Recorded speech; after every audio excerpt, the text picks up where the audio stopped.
வணக்கம், வணக்கம் அருண் தமிழ் உறவுகளே! எப்படி இருக்கீங்க? மாணிக்கம் தாக்கூர் நேற்று திமுகவை பற்றி ஒரு பெரிய தாக்குதலை நடத்தியிருக்கிறார் அப்படிங்கிறான். மாணிக்கம் தாக்கூர் இப்படி பேச வேண்டும் என்றால், தன்னுடைய எம்பி பதவியை ராஜினாமா செய்துவிட்டு தான் பேச வேண்டும் அப்படிங்கிறது திமுக தரப்போட வாதம். காங்கிரஸ் கட்சியை அவரே கெடுத்துக்கிட்டாரு ராகுல் காந்தி அப்படின்னு சொல்லி முரசொலியில ஒரு கட்டுரை வந்தது. ஏன்னா, யானை தன் தலையில் தானே மண்ணவாரி போட்டுக்குச்சுன்னு ஒரு பழமொழி இருக்கு இல்லையா? அந்த மாதிரி தான் ராகுல் காந்தி செய்திருக்கிறார் அப்படிங்கிறது அந்த கட்டுரையோட சாராம்சம். அதுல என்ன சொல்றாங்க திமுக அப்படின்னா, அதாவது நீங்க நம்ப வைத்து கழுத்து அறுப்பதுல ராகுல் காந்தி வந்து முன்னிலையில இருக்காரு. நம்ம அதாவது திமுக கூட்டணியில ஒரு சலசலப்பு ஏற்படுவதற்கு காரணமே ஒரு மைனஸ் பாயிண்டாக இருந்ததே காங்கிரஸ் தான். நான் கூட அத ஒரு 4, 5 மாதங்களுக்கு முன்னாடி சொல்லியிருப்பேன். காங்கிரஸோடு கூட்டணி வைப்பது சரியான முறை கிடையாது. ஏன்னா, இவங்க இப்படி பேசிட்டு இருக்கிறவங்கள நீங்க தூக்கி எறிந்தால் தான் திமுகவுக்கு நல்லது அப்படின்னோம். ஆனால் த காங்கிரஸ் வந்து கூட இருந்தே குழிபறித்து விட்டது அப்படிங்கிறது எனக்கு கண்கூடாக பார்க்க முடிந்தது. ஏன்னா, நீங்க விஜய் வந்து இதுல கூட சொன்னாரு. காங்கிரஸ் தொண்டர்கள் எங்களோட தான் இருக்காங்க. காங்கிரஸ் எங்க உண்மையான காங்கிரஸ் எங்கள்ட்ட தான் இருக்காங்க அப்படின்லாம் சொன்னாங்க. அப்படி இருக்கும்போது இது கிட்டத்தட்ட ஒரு உள்ளடி வேலை செய்து விட்டதா காங்கிரஸ் அப்படிங்கிறதையும் யோசிக்க வேண்டியிருக்கிறது. இதை பற்றி தான் விரிவாக பார்க்க போகிறோம். அதுக்கு முன்னாடி உங்களுடைய கருத்துக்கள் வரவேற்கப்படுகின்றன. அதேபோல நம்ம சேனல லைக் பண்ணுங்க, சப்போர்ட் பண்ணுங்க, சப்ஸ்கிரைப் பண்ணுங்க. உங்கள் நண்பர்களுக்கும் மறக்காம ஷேர் பண்ணுங்க. அதாவது திமுக தரப்பு என்ன சொல்லுகிறது அப்படின்னா, அதாவது பல மாநிலங்கள்ல காங்கிரஸோட வீழ்ச்சிக்கு ராகுல் காந்தியே காரணம். ஏன்னா, நீங்க பீகார் ஆகட்டும், உத்தரப்பிரதேசம் ஆகட்டும், அங்கெல்லாம் கூட்டணிக்கு வந்து அந்த பேச்சுவார்த்தைகள முரண்டு பிடிக்கிறது அப்படிங்கிறது ஒரு சரியான அணுகுமுறை இல்ல. நீங்க ஒரு திரைமறைவில் பேச வேண்டிய விஷயத்தெல்லாம் வந்து பொது வெளியில வந்து பேசுறீங்க. இப்ப மாணிக்கம் தாக்கூர், இந்த பிரவீன் காந்தி அவர் பேர் என்ன? பிரவீன் சக்கரவர்த்தி. இவங்கெல்லாம் வந்து இந்த மாரி பேசி பேசியே திமுகவை ஒன்றுமில்லாமல் ஆக்கிவிட்டார்கள். திமுகவுடைய வீழ்ச்சிக்கு இவர்கள் தான் காரணம். ஏன்னா இவங்களுக்குள்ளே சண்டை போட்டுக்கிறாங்கங்கிற ஒரு பிம்பத்தை ஏற்படுத்தியது காங்கிரஸ் தான் முதல்ல. ஆமா. அதுக்கப்புறம் விசிகா கூட சில விஷயங்கள் பண்ணாங்க. பட் அவங்க ஒத்து போயிட்டாங்க. ஆனால் காங்கிரஸ் கிட்டத்தட்ட திமுகவின் வீழ்ச்சிக்கு முக்கிய காரணமாக இருந்திருக்கிறது அப்படிங்கிறது தான்.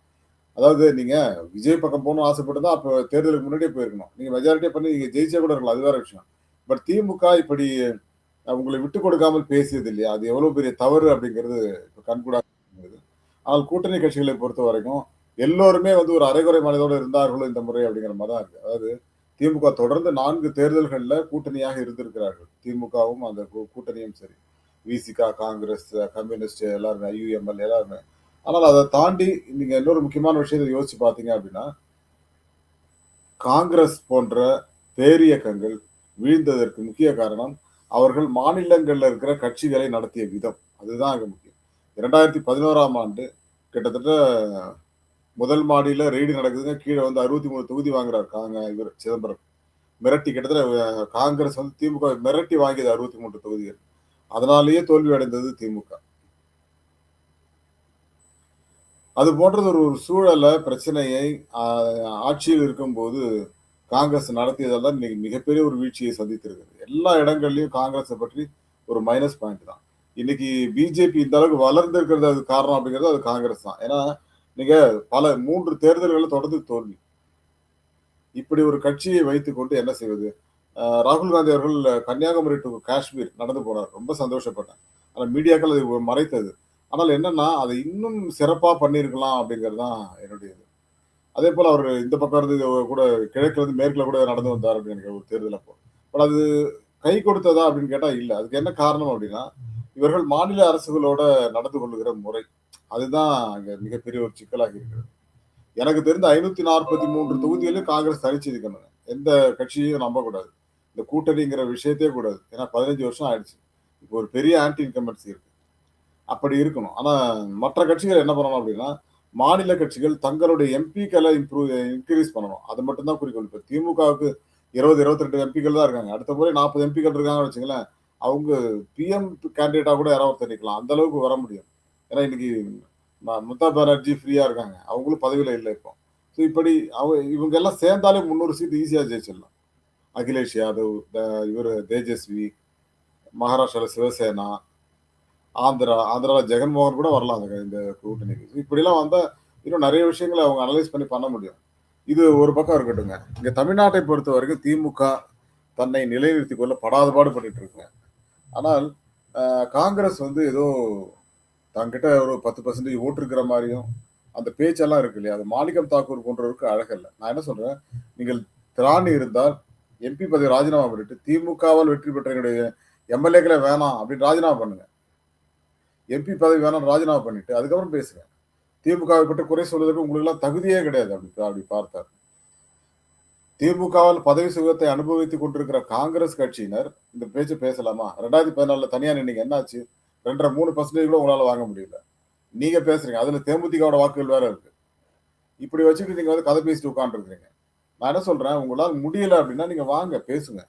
ஆனா இந்த வார்த்தைகளை வந்து மாணிக்கம் தாக்கூர் போன்றவர் விடக்கூடாது. இப்ப மாணிக்கம் தாக்கூர் தான் காங்கிரஸ் தலைவராக போறாருலாம் சொல்லிட்டு இருக்காங்க.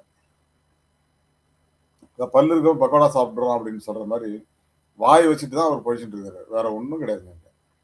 இந்த பிரவீன் சக்கரவர்த்தி இவங்கெல்லாம் வந்து வாய் வார்த்தைகள் தான்.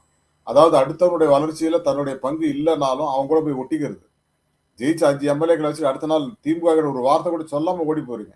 அது எவ்வளவு பெரிய செருக்கு இல்லையா? ஒரு 1/2 மணி நேரம் அதுக்காக ஒதுக்கி காங்கிரஸ் தலைவர், திமுக தலைவர் இவர் மு.க. ஸ்டாலின் அவர்களை பார்த்து இல்லைங்க நாங்க எங்கள் சூழ்நிலை காரணமாக நாங்க அங்க போறோம். ஏன்னா அங்க வந்து இது கவர்னர் ஆட்சி வந்து விடக்கூடாது அப்படிங்கிற எண்ணங்கள் கூட இருந்து கூட சொல்லிட்டு போலாம் இல்லையா? அப்படி சொல்லிட்டு போயிருந்தா காங்கிரஸ் இந்த அளவுக்கு விமர்சனம் செய்ய வேண்டிய கட்டாயம் இல்லையே. இந்த புரிதல்லாம் இல்லாம தான் மாணிக்கம் தாக்கூர் போன்றவர் இங்க பேசிட்டு இருக்காங்க. நான் என்ன சொல்றேன், நீங்க போங்க, உங்களை வேணானே சொல்லல. அரசியல் நாகரிகத்தோடு சில விஷயங்களை செய்யுங்க. அதாவது திமுக தயவால் வெற்றி பெறுவது, அதுக்கு ஜோதிமணி போன்றவர், மாணிக்கம் தாக்கூர் போன்ற, அதுக்கப்புறம் திமுக கழுவி ஊத்துறது, இது என்ன பேச்சு இது? கார்த்தி சிதம்பரம் கூட ஒரு காலத்துல இதை தான் பண்ணிட்டு இருந்தார். இந்த மாதிரி விஷயங்களை முதல்ல தவிர்த்து விடுங்கள். ஏன்னா இப்ப நீங்க திமுக தோல்விக்கு காரணம் வந்து காங்கிரஸ் தான். நான் அடிச்சு சொல்றேன். நான் காங்கிரஸால் தான் வீழ்த்தப்பட்டது திமுக. ஏன்னா நீங்க கூட்டணியில பிரச்சனைகள் இல்லைன்னா திமுக கண்டிப்பாக 130 140 ஜெயிச்சிருப்பாங்க. அந்த பிரச்சனையில தான் அது ஒரு மாதிரி நெகட்டிவ் ஆச்சு ஆக்சுவலா. அதாவது ஸ்டாலின் அவர்கள் வந்து கட்டி காப்பாற்றிய மக்களுக்கு எல்லாம் 5000 பணம்லாம் கூட போட்டாரு. ஸோ அது எல்லாமே ஒரு பாசிட்டிவான மோட்ல தான் இருந்தது. கடைசி ஒரு 10 நாள்ல மாறியது காரணம் காங்கிரஸ் கட்சி போன்ற கட்சிகள் செய்த துரோகங்கள் தான். இந்த மாதிரியான விஷயங்கள்ல பாஜக ரொம்ப அழகா கொண்டு போறாங்க. ஆனா பாஜக வீழ்ந்தது தமிழ்நாட்டுல, அது வேற விஷயம்.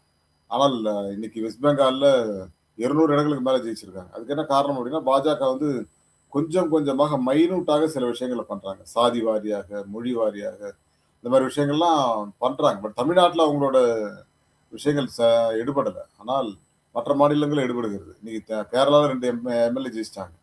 ஆனால் இங்க கூட்டணி இல்லாமல் இங்க வெற்றி பெறுவது கடினம் தமிழ்நாட்டை பொறுத்தவரை. அதை உணர்ந்திருக்கார்கள். இன்னைக்கு அண்ணாமலை வேற தனி கட்சி ஆரம்பிச்சிருக்காரு. அது ஒரு பக்கம் ஓடிட்டு இருக்குன்னு வச்சுங்க. பாத்துக்கலாம். பட் திமுகவை பொறுத்த வரைக்கும் திமுகவை பற்றி பேசுவதற்கான அனைத்து தகுதிகளும் எழுதி விட்டது காங்கிரஸ். இவர் நம்ம சிதம்பரம் சொல்றாரு, காங்கிரஸ் திமுக கூட்டணி உடையவில்லை, மீண்டும் சேர வேண்டும் அப்படின்லாம் ரெக்வஸ்ட் பண்றாரு. பட் ஆனால் அவர்கள் செய்த துரோகத்தை திமுக காரன் ஒருத்தரும் மறக்க மாட்டான். அதுதான் அங்க பிரச்சனை. மு.க. ஸ்டாலின் கூட சரி ஏதோ அப்படின்ட்டு அட்ஜஸ்ட் பண்ணி போனாரு. ஆனால் திமுக தொண்டர் ஒவ்வொருத்தருக்கும் கிடைத்த வழி இருக்கு இல்லையா? இன்னைக்கு 5 எம்எல்ஏக்கள் ஜெயிச்சிருக்காங்க காங்கிரஸ், திமுக தொண்டனால் மட்டும்தான். காங்கிரஸ் அங்க ஒரு மண்ணாங்கட்டி கிடையாது. 3% கூட கிடையாது. ஒரு தொகுதியில் எடுத்தீங்கன்னா ஒரு தொகுதியில 500 ஓட்டு கூட கிடையாது.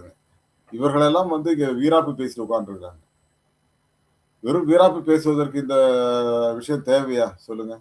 அதுவும் மாணிக்கம் தாக்கூர் போன்றவருக்கு வெட்டி வீராப்பு தான். எத்தனை நாளைக்கு நீங்க எப்படி பேசுறீங்கன்னு பாத்துருவோமே. ஸோ ராகுல் காந்தி அவர்களுக்கு ஒரு மிகப்பெரிய ஒரு மரியாதை தமிழ்நாட்டில் இருந்ததற்கு காரணம் திமுக. ஸோ அதுவே இவர்களுக்கு எல்லாம் தெரியாது. புரிதலே இல்லாமல் பேசிக் கொண்டிருக்கிறார்கள். இங்கே என்ன பண்றது? பார்ப்போம். மீண்டும் ஒரு நல்ல தலைப்போடு சந்திக்கிறேன் நண்பர்களே. Thank you and bye to everyone. மீண்டும் சந்திப்போம். நன்றி.